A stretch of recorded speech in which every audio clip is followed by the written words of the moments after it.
what's the next course of action then? It's getting pretty late, isn't it? Yeah, it's well into the evening now. Hmm. So, the Allegria. You asked. You know some stuff about the Allegria. Okay, so you know that the Allegria is ran by a guy named Whitey Alexander, and Whitey answers to the system, which is the all-line white shoe Anglo mob, run by former vice cop turned crime lord Guy McAfee. That means that the LAPD has been well paid to turn a blind eye to the casino and what goes on there. You know that Whitey enjoys a reputation as a mobster who you can rely upon to treat you right. If you, of course, are either lining his pockets or not standing between him and his profit margin. Okay? Do you want to have a pre-existing relationship with him? Do you want to have some type, like a respect? You're not friends, but do you want to have some sort of pre-existing, like, past business dealing that went like well, or some connection that you have that means that you actually have an in with him? If you do, then you can spin a streetwide push. That sounds risky. You are a seasoned private eye in LA, so you have dealt with LA's underbelly in the past, and organized crime in LA is a serious force. So it's not. It wasn't Whitey himself was the ex-cop. No, the ex-cop is the guy who actually runs the show. Guy McAfee is the head. He's the boss. Yeah.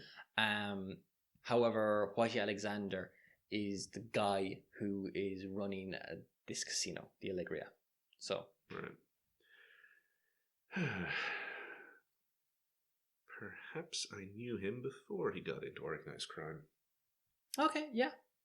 Like just some hustler on the streets with his fake dice. Okay, yeah, cool. I'm okay with this. So you knew him before he actually met it. Okay, and you were friendly. Sure. Yeah. Okay, perfect. Spin a push.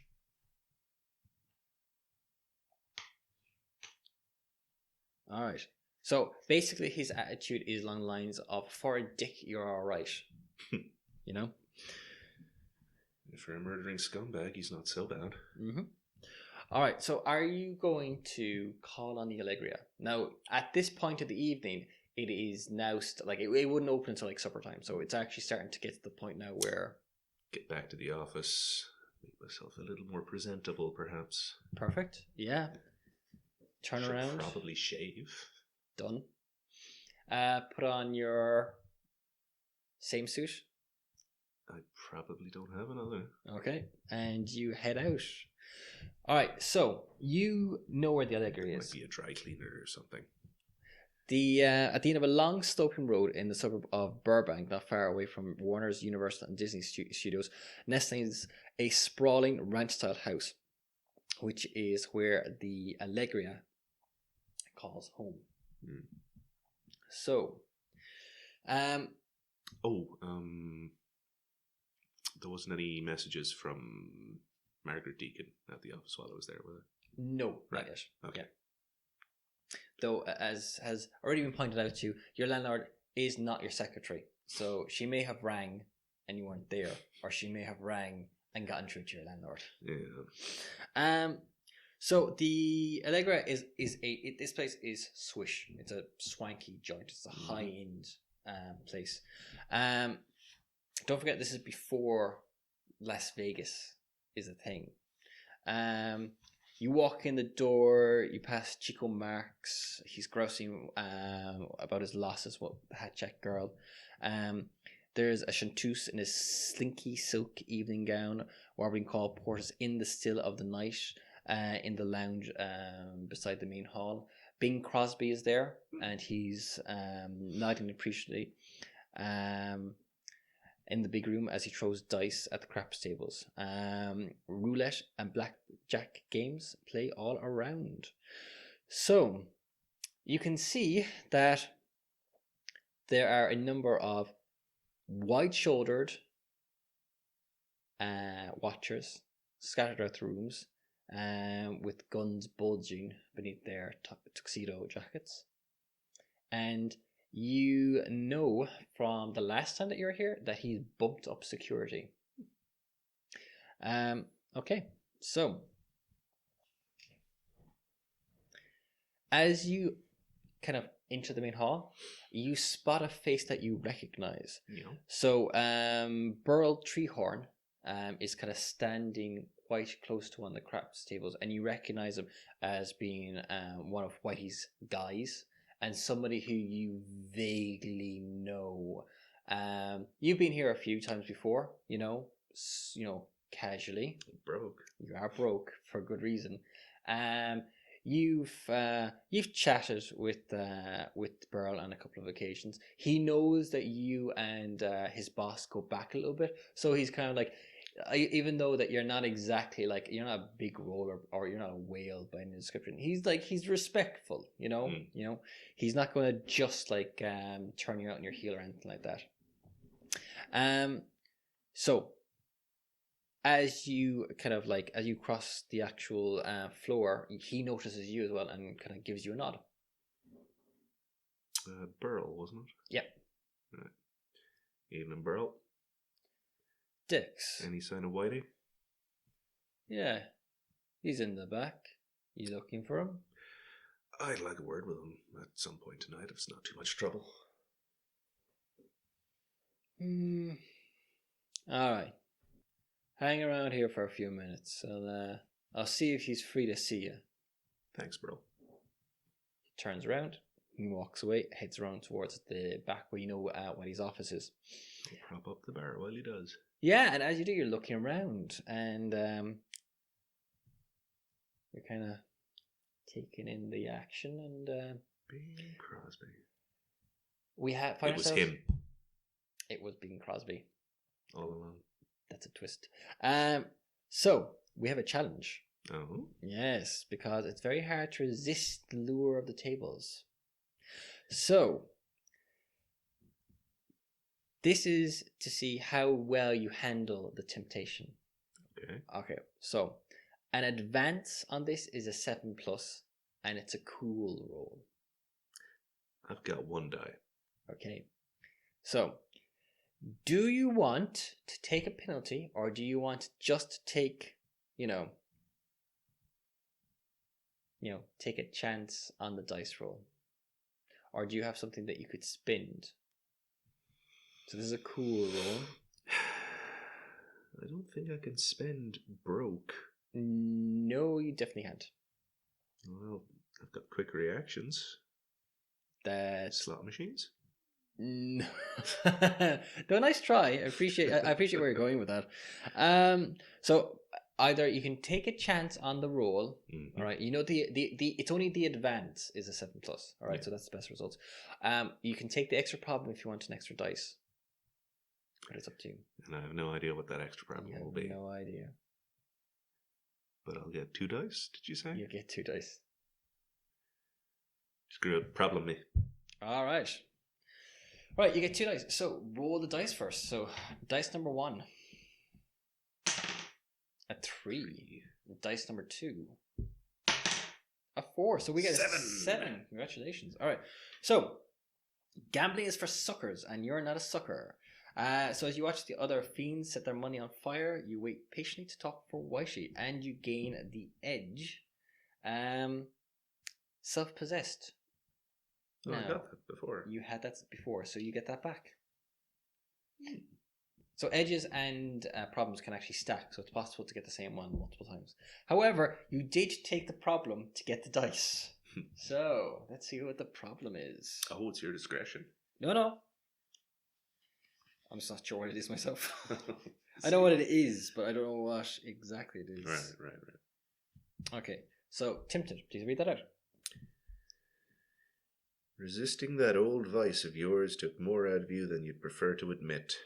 Until you take time, capital letters, to indulge this or another weakness, you take a -2 penalty to all cool and stability tests.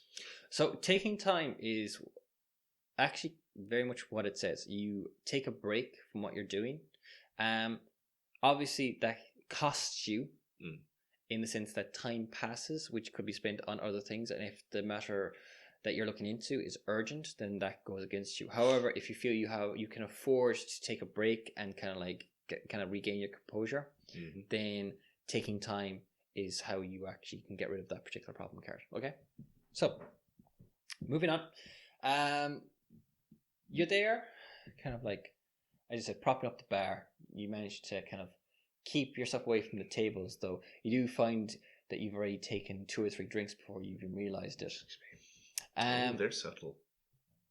When Burl returns, kind of comes back into your line of sight, and then he gives you kind of a nod of the head. You walk over to him, and he goes, come with me. Thanks, Burl. He brings you into a corridor and starts walking down it. And as you do, you pass a nervous, pinstripe-looking shrimp carrying a folder bulging with adding machine tapes. The guy checks his watch and then speeds up his pace. You can tell from his nervous look and your streetwise that he's nervous and he knows something. And he's just passing by. He's just passed you by, yeah. Well, I know where to find him later. Cool. Burl knocks on Whitey's door and is come in. Burl opens the door, lets you in, closes behind him with a nod from Whitey. Whitey turns around, looks at you. Dex. Whitey? So, Whitey's office is a real man's man office. You know, it's all wood panels, hunting trophies, oak furniture, there's a rifle rack. It's kind of like, it's very rustic manliness, okay? He's pacing. He's got a tumbler in his hand. He seems a little agitated. And whilst he's obviously like relented to see you, he doesn't look like exactly over the moon to like be interrupted. He kind of jerks a thumb at you to take a seat, and then he goes, "All right, Dex. I'm a busy man, so let's keep this brief. What's this about?" All right then. I'm looking into the case of Helen Deacon. She went missing about 6 weeks ago, turned up recently. I'm trying to fill in the gaps. One of your accountants, I'm told, knows her. One of my accountants? Phil something or other? Phil Block. That's the one. Phil Block. He gives you or knew her. To say he knew her. Helen was my girl. He kind of does a thing and kind of Apparently, she showed up again, but not in a great state. So I'm trying to find out if someone did that to her. And if they were, who?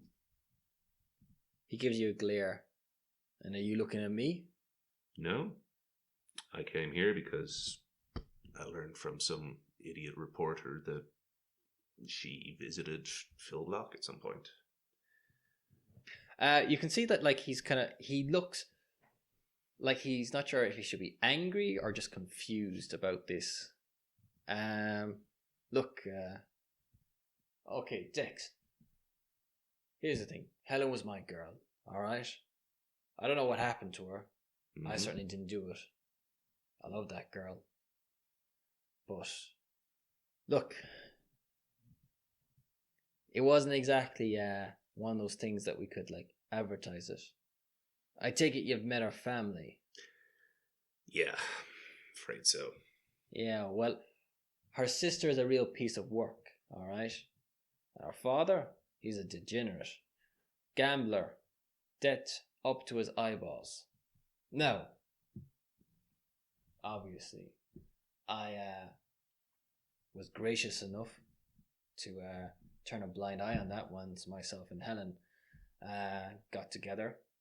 But you know, guy had some real issues. You know, that's why the daughter's running the business now. Mm. If you ask me,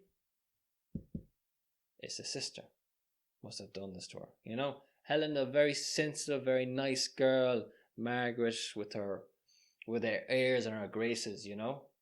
But Yeah. And then there was those kooks, you know, those silver, whatchamacallit. Oh, that church thing. Yeah, I mean, like with their pyramids and their hooky crystal nonsense, you know. Yeah, I bumped into them earlier. Bunch of weirdos. Okay. God, this is getting complicated. If I can have a word with your accountant, then I might be able to learn a little bit more about what happened to her. And once that's done, I'll be out of your hair. Worst case scenario, you won't have to see me again for a couple of months. Best case, you find out who did this to your girl. Look, no offense, Dex, and I mean this with due respect, but if my accountant, for some reason, was knocking around with Helen, then I kind of want to have a word with him myself. I fully understand that. If I could have a word with him while he still has, say, his tongue, I would consider it a personal favor. I'll be very honest with you, Dex, and I say this with respect because we go back a bit and all that, but I think you may have strayed into a business that has nothing to do with you, all right? Now, if Phil is mixed up with whatever happened to Helen, trust me, I will find that out from him, and then I will be more than happy to fill in the blanks for you, okay? But I get paid either way. Suits me. That's business, you know? You win, I win, everybody wins, okay? So, look, maybe you want to just maybe keep your head down, all right? Things are happening right now. There's a lot of stuff going on. So, you know. I completely understand. Thank you very much for your precious time, Whitey. He escorts you to the door. Burl is standing outside. He's like going, see our friend out, and you know, you could have a free spin on one of the roulette tables if you want to chance your luck there, Dex, eh? Very generous. Thank you, Whitey. He pats you on the shoulder. Burl escorts you away. What are you doing? I will take that free spin on the roulette wheel. Okay. I'll indulge that vice. Okay. I will say, make me a quick cool roll there. Cool. Yeah. 1 die. -2.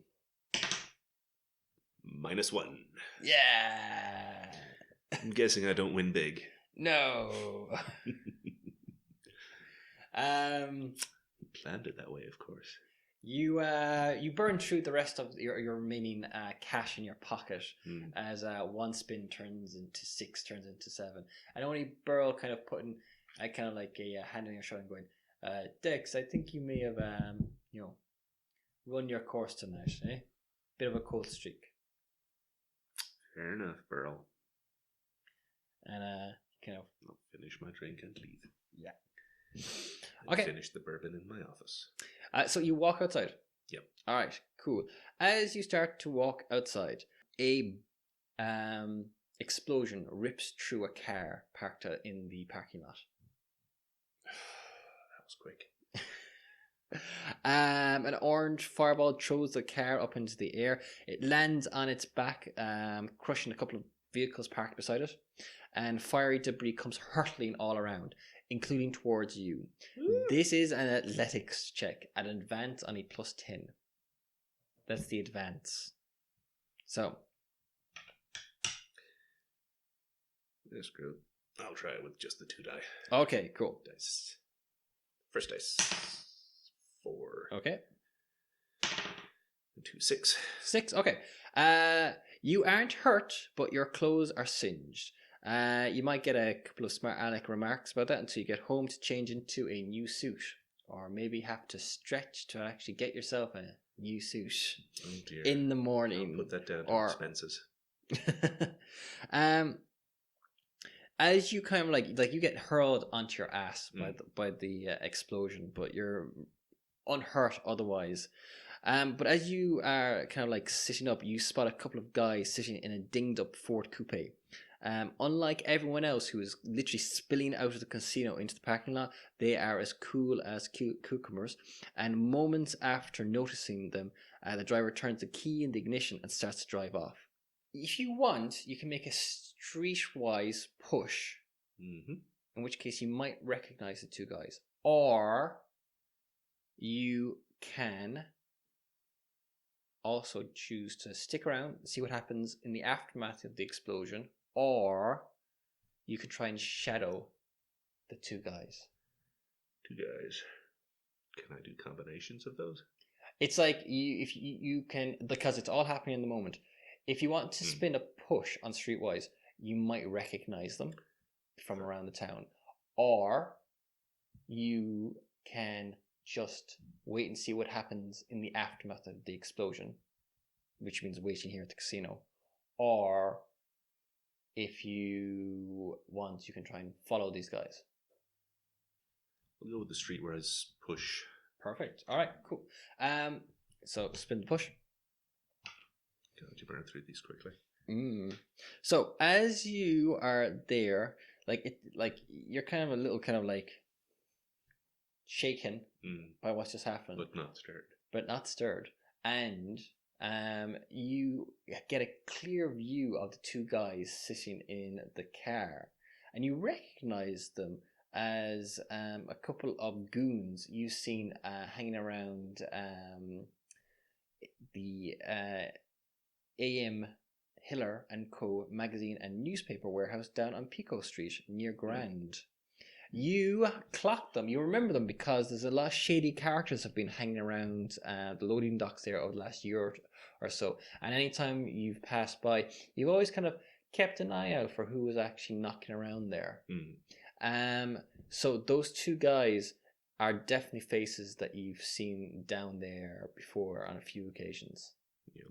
Would they be affiliated with any particular mob boss, or they just hired muscle? You're not sure, but you know that obviously Whitey has recently beefed up security, and looks like these two guys, certainly as far as it looks to you, may have had some hand play in that little explosion going off.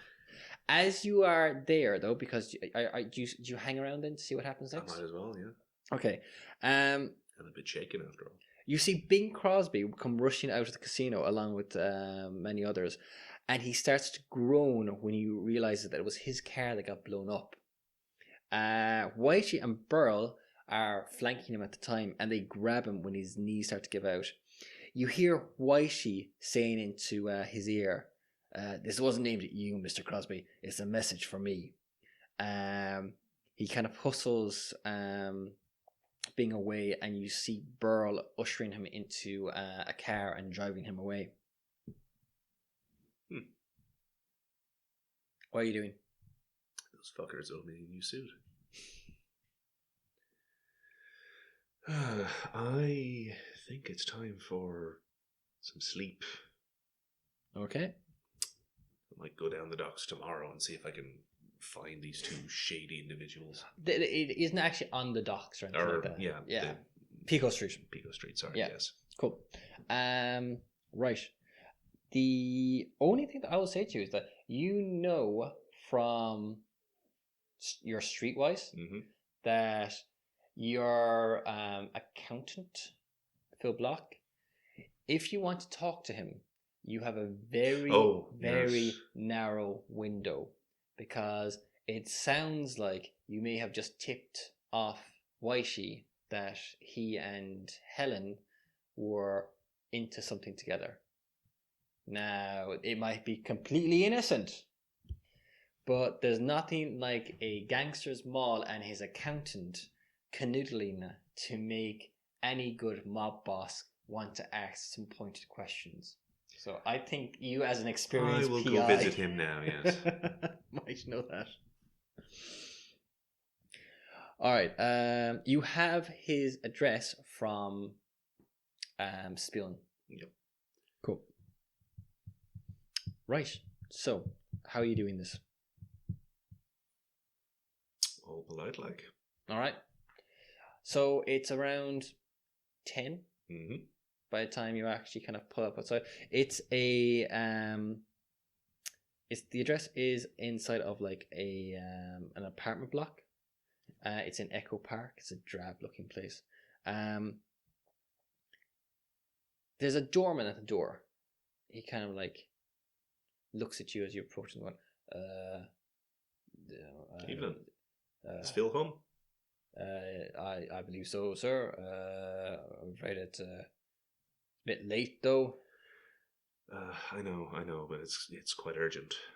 Can you tell him that Dex Raymond is here? Wanted to ask him a couple questions. I don't know about Helen. Okay, yeah. So you have reassurance as a investigative ability, don't you? Yes, Yeah. yes, I do. Okay, so he seems to take a moment to kind of dither about what he should do, and kind of go, I suppose. And he goes inside, he picks up a phone, he speaks for a second, and he comes back and said, yeah, he said you can go up. Okay, thanks very much, Dan. So, yeah, you head up. When you get to the apartment, what do you do? Knock on the door, but from the side, because he might be freaking out and just shoot at the door. Okay, so the door opens like a fraction. You can see it's on a chain, and the guy kind of peeks out and is like going, who are you? My name's Dex Raymond. I'm a private investigator. I was hired to look into the case of Helen's disappearance. And you don't have much time because I think your boss is onto you. What? I need to know what you and Helen were into. And then you need to get moving. God, he closes the door, he unlatches it, he opens the door. You go inside his apartment. It's a niche, but like it's a very like bland place. He collapses into like an armchair, and you can see like he's fidgeting with his hands. You can see like he's really nervous.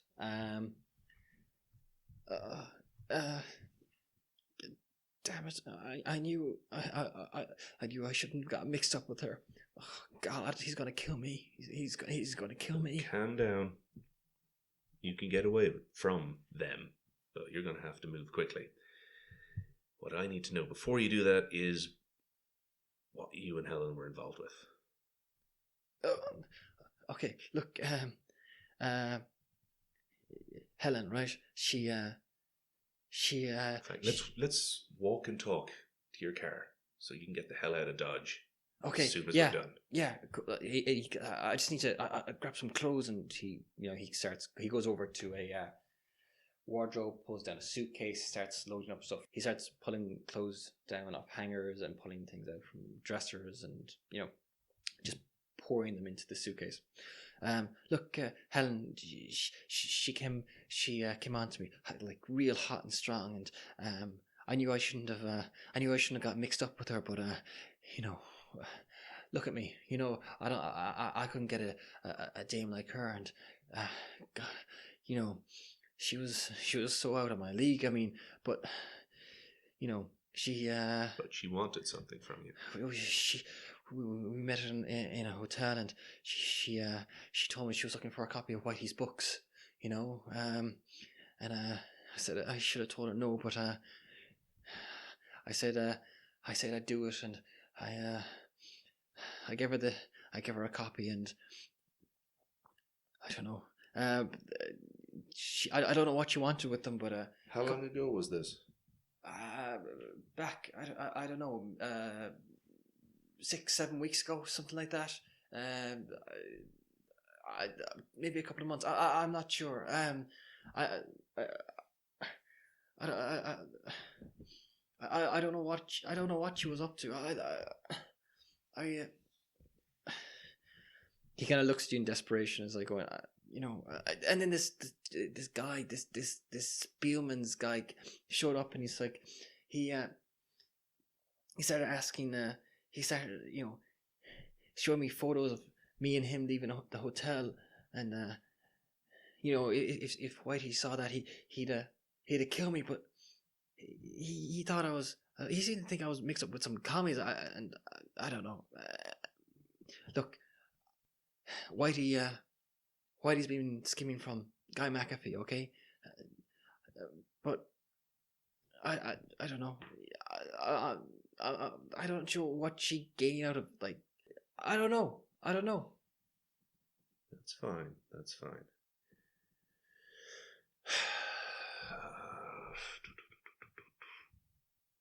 And that's all she asked you for? A copy of Whitey's books? That's it. That's all it was. I don't know. I figured when she disappeared, I don't know, maybe the boss had something to do with it, or that Spielman's guy. I don't know. So you did give her the copy of the books? Yeah, but that's all I did, I swear. Mm-hmm. I'm not judging, buddy. Let's get you to your car so you can get the hell out of here. Okay. So you get him to his car. Oh, wait. A car just blew up at the casino, so... What? Let's take my car. We can get you a taxi. Okay. You get him away. Cool. All right. So you get him to a taxi, and he hightails it to the bus station. He's going to try and get the hell out of Dodge before anyone catches up with him. But yeah. This is a mystery. What to do? So I'm going to say right now it's late. So yeah, do you want to head back? Okay. Into a bed or something. Okay, cool. You are still kind of rattled by your experiences in the casino earlier on, and obviously everything else that has taken place. So, do you want to try and take time then to shake off your tempted? Yeah. Okay. How does that work out for you? I mean, like, what do you actually do to try and clear your head and to kind of get yourself back into the swing of things? I'm gonna say this rolls around. You get home. You like you've had a long day. You hit the hay. Next morning you get up. How do you take time to actually get yourself together? I would say I open a bottle of bourbon as soon as I get home, and then pass out in a drunken stupor. Okay.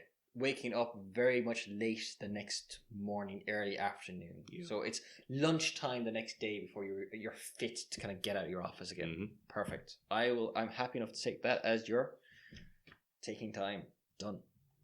So, the question becomes then, what's your next move? It is a good question, isn't it?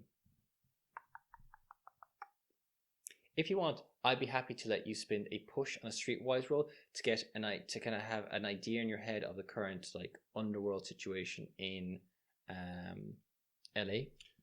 Or absolutely. You could reach out to Ted and see if he could fill you in on some things. I'll push the streetwise. Okay. So you are aware of rumblings that you're aware of rumblings that there's a new player in town. You know, the East Coast are pushing in on LA again. The system has been dominant in the city for years, but whilst Capone tried to muscle in back in his day and failed, it looks like there's a new player in town who's actually making inroads. Specifically, Benjamin Siegel is rumored to be a player who is making inroads inside of LA. And you know that Siegel, by all accounts, is a pretty serious guy. So, and it's possible that he could be looking to make a move against McAfee, and Whitey would be kicking back to McAfee. So it could be an indirect way of trying to actually get at McAfee, or maybe oust Whitey legitimately. Helen Deacon is mixed up in this somehow. I will head down to Pico Street. Okay. And have a look at the area. Cool. All right, so you get down and you see that the place itself is, it's busy. It's a working premises. There are people here at the moment, who are, loading, unloading trucks. It's a distributor for magazines and newspapers. There are a lot of guys, though, loafing around, who are quite obviously not doing anything except, lounging conspicuously. And by the bulges in their jackets, they're carrying pieces. So it screams front to you, So. I wouldn't know the names of the two bomber guys, would I? No, you'd know them to see. They don't seem to be here at the moment, but you've definitely seen them here before. Okay. You can see that there is a sign posted by the door that says wholesale business closed to the public, and there doesn't seem to be like a reception area or anything like that. So it's just like a warehouse. That's fine. Debating the ethics of breaking in there late at night. It's up to you.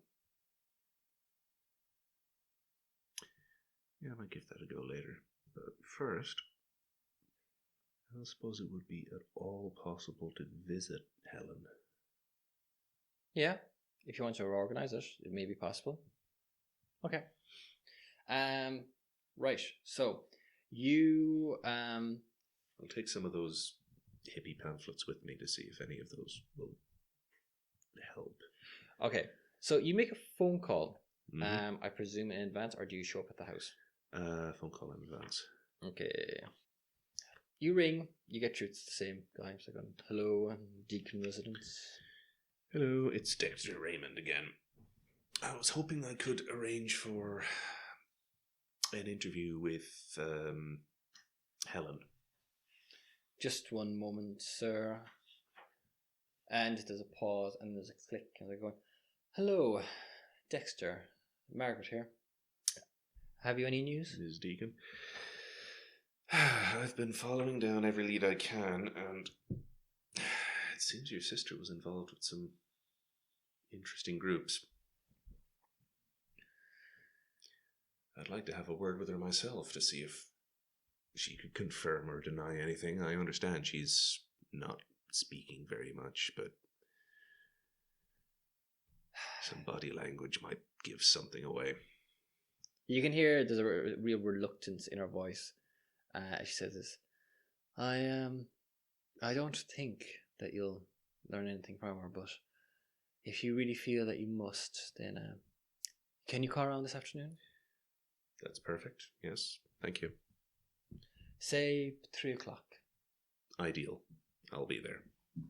I'll see you then. Okay. So, do you do anything intervening in the intervening time, or?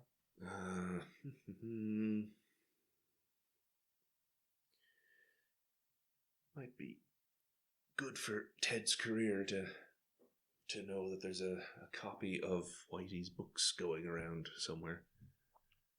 Okay, you give him a call about that. Because they're going, well, it could be good for my career. It might not be very good for my health, though. What exactly you got yourself mixed up in, Dex? I have no idea, but it sounds like I may be stepping into a mob war. Worst case scenario, obviously. Incidentally, that magazine wholesale place on Pico Street, Yeah, I know the one you're Absolute talking. front. Unless they're wholesale moving loafers with guns strapped to their chests. Look, I heard about what happened down at the Allegria last night. It's bad business. The word is that, well, Siegel's trying to muscle in on McAfee. And McAfee owns most of the cops in your department. I wouldn't go that far, but Call me cynical. look, he's making moves, and Whitey's getting caught in the crosshairs at the moment. I think someone's putting the pinch on Whitey, squeezing him from both sides. That's not a good place to be. And if you're right, and you're saying that Whitey was skimming off McAfee, well, that might justify someone else coming in to muscle in on the territory. It might indeed. You watch yourself, okay? Yeah, that goes both ways, friend. I'll do my best, you know me. Okay, so 3 o'clock rolls around anyway. You arrive at the Deacon residence. Mm-hmm. It is an impressive looking home. You're like slightly taken aback by like kind of the lavishness of the place. Mm-hmm. It's like a 3-story neoclassical structure in Beverly Hills. It's somewhat palatial. You're greeted at the door by a butler whose drawling voice you recognize. Can I help you, sir? Yes, I'm Dexter Raymond. We talked on the phone about meeting Helen. Follow me, sir, please. Thank you very much. He leads you into a kind of a lounge, and Margaret Deacon is there. She stands up, she comes over, she shakes her hand. Mr. Raymond. So, what can you tell me? What have you learned so far? Well, to start off with, that church she was into is plain nuts. But they're not the half of it. Did you know if she was involved with a mobster called Whitey? Runs the Allegria? No, I didn't, though I do know the gentleman that you refer to.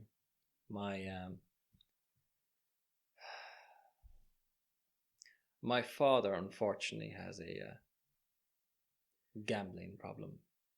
Yes. He got into trouble with that gentleman. I paid off his debts 6 months ago, though. I understand Whitey was willing to let all of that go, yes. However, also tangled up with something bigger. I'm not entirely sure yet, but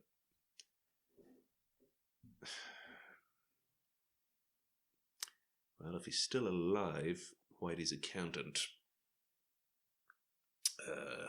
was someone she'd manipulated into quite possibly shortening Whitey's career considerably. well, Mr. Raymond, all I can tell you is this. My father was cut off after I cleared his debts last time. And while I had hopes that he would curtail his excesses, I wasn't very optimistic about it. If Helen had gotten involved, I fear she may have done so to protect our father, possibly. That would add up. She shakes her head sadly. Why don't you follow me? I'll bring you upstairs. Thank you. Okay, so she leads you upstairs and brings you to her sister's room. She unlocks the door. There's a young black woman seated outside when you arrive, who appears to be a nurse. Margaret introduces her as Ella. And they both enter the room with you. You see as you step inside, that the room has been stripped of nearly everything from furniture to ornamentation. There is an adjoining bathroom, and through the open door you can see that there's no mirror, there's no scissors, nail files, in fact nothing that someone could use to hurt themselves. Helen, you've seen her for the first time, is sat at the edge of the bed. She's wearing a clean new housecoat that's been kind of wrapped around her shoulders. And as you step inside, it actually falls open slightly, revealing a very modest lace nightgown underneath. Margaret steps forward, pulls it closed again, and Helen is just standing there, kind of like staring straight ahead. It looks like her hair was just washed. It's kind of like just, still slightly damp. And she seems to be just staring straight ahead, moving her lips. If she's she's mumbling, but she's not actually making any sounds. So, right. What do you do? I'll say good afternoon, miss, to Helen, because, politeness costs nothing. Okay. She doesn't seem to respond to you. Do you try to actually get down to her level? Are you trying to actually make eye contact? What are you trying to do? Yeah, sure. Okay. Try and see if there's anything behind the eyes. You kneel down basically in front of her to kind of make to be on the same level as her, and as you make eye contact with her, can I get a stability test from you, please? Stability. It's a 2 die. So an advance on this is an 8+. Plus. Yeah. Do you want to take a extra problem? Well, I'm still only broke. Go on, problem me. Okay. All right, we'll get to that in a second. So make your die roll. So you have 3 dice on this. So that's a 6. 7. So yeah. 9. So you get the advance, but you don't get an extra push. Yeah. So, as you look into her eyes, you get this fertility sense that you're falling into them, as if the madness they contain reaches out to pull you into its depths. You snap out of it, only momentarily shaken, and as a result gain the edge, bedrock skepticism. So read that out, please. The supernatural, malign deities, what a load of hogwash. You'll never fall for that bunkum. Spend to counter a mythos shock problem. Excellent. But at the same time, you've also taken an extra problem. So problem 16. Roll money. Problems. Cold-blooded. You maintain your sanity by cutting off your empathy for others. When you spend a push on reassurance, roll a die. On an odd result, you do not gain the benefit of the push, and you discard this card. Okay, cool. That's a monster. Having passed the test, however, you must make another challenge, though. All right. So this is a cool test, right? The advance is on a 5+. I've only got 1 die. It's up to you. Do you want to take an extra problem? Or just take a chance? Problems! Okay. Right. Okay, make the roll. 6. So 6. So you get a push. And you get the advance. So you see why someone might fall in love with this beautiful damage wave. That someone would consider himself her white knife and swear to revive her from her troubled sleep, so he could live forever with her in a magical castle. Fortunately, you're not that kind of someone. You gain the self-possessed edge. I've got 1 again, already. so you have that twice. And you've also taken an additional problem. Woo! Indeed. I'm broke, I'm cold-blooded, and bad memories. To prevent yourself from making a dumb mistake, you stirred up recollections of a similar blunder you made in the past. That opened up feelings you thought you'd buried long ago. -2 penalty on your next cool test, -1 on the one after that, then discard this card. Okay. Right. Emotionally crippled, you say? So you are left somewhat reeling momentarily by your contact with Helen, but you snap out of it, kind of like reminding yourself though of why you need to keep your distance from your clients. However, she doesn't seem to be responding to your to your presence in any real way, to be honest with you. So mentioning Whitey or Phil Block, was it? Block. Doesn't seem to trigger anything, no. Well, that was worth a try. Margaret leads you out of the room once you're done. Is she always like this? I'm afraid so, yes. We've had to take steps to make sure that she couldn't hurt herself. She's tried? Well, for safety's sake. Better to do it and not need it, I suppose, than the other way around.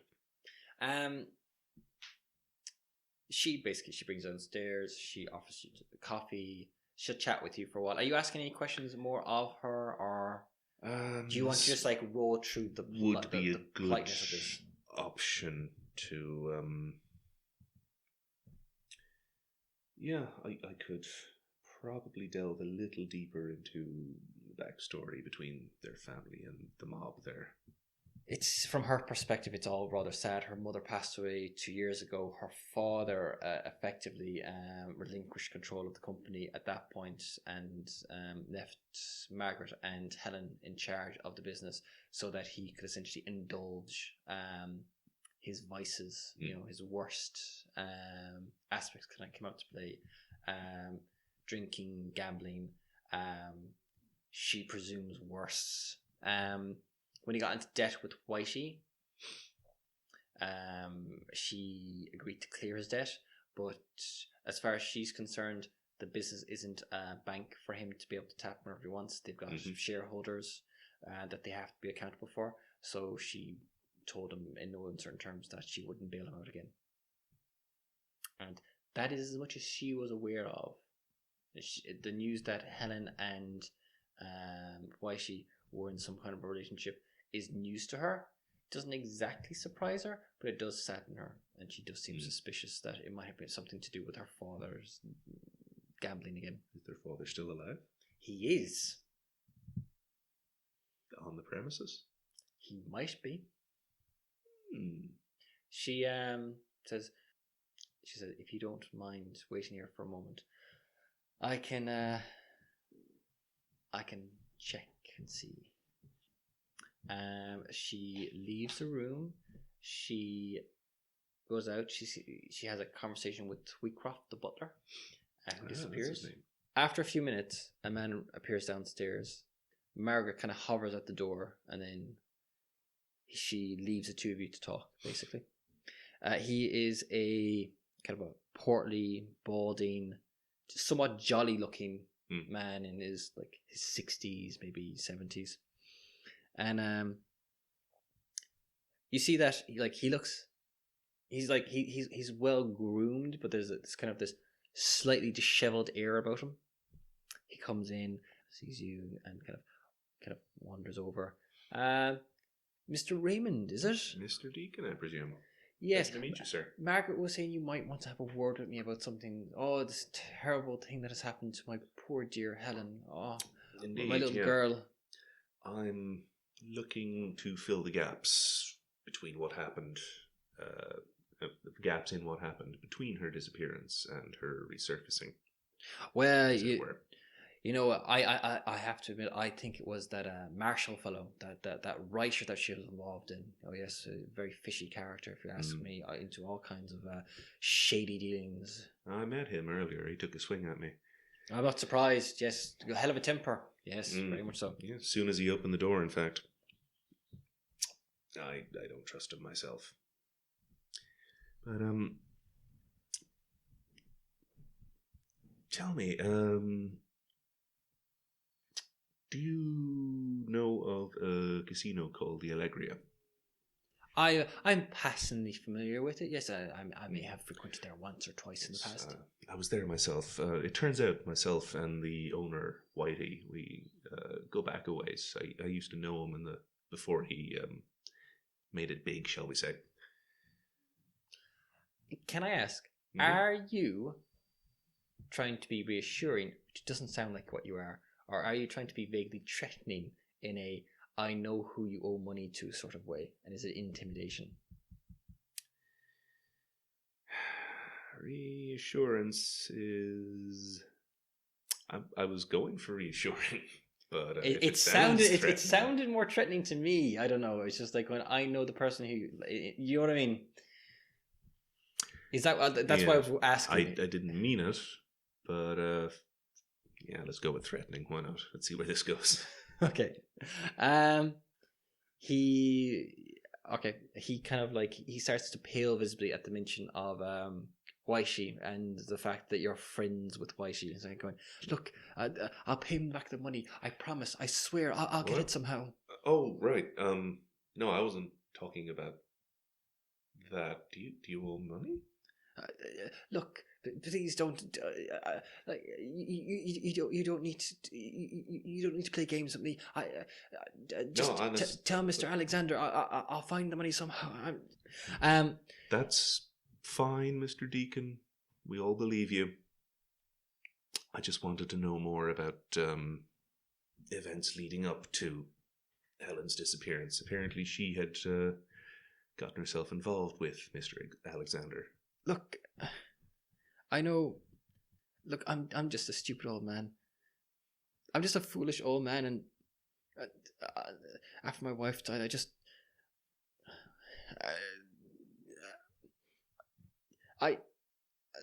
Look. Helen was. I think she was trying to. She was trying to shield me from him. Just and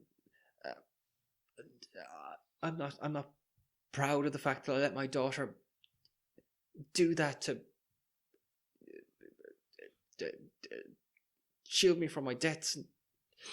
Look, you don't think Mr. Alexander had a hand in this, do you? He looks up at you and he's like, you can see he's kind of like, he could kind of believe it, and if it's true, like he's horrified at the thought that might have been something that he's responsible for, so to speak. But he doesn't seem like he thinks it is at the same time.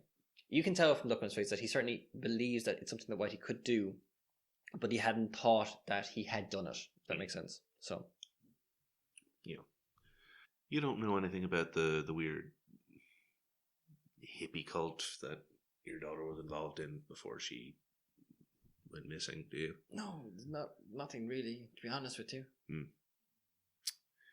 Oh well, worth a try. Okay, thanks very much, Mr. Deacon. You've been very helpful. Hopefully I can get to the bottom of this and you'll have your daughter back. Don't tell Margaret about the money. She doesn't know that I owe Mr. Alexander money again. I'd appreciate it if you didn't say anything. Again. We're talking about a lot here. It's not a small sum. Well, good luck. Okay, we leave it at that.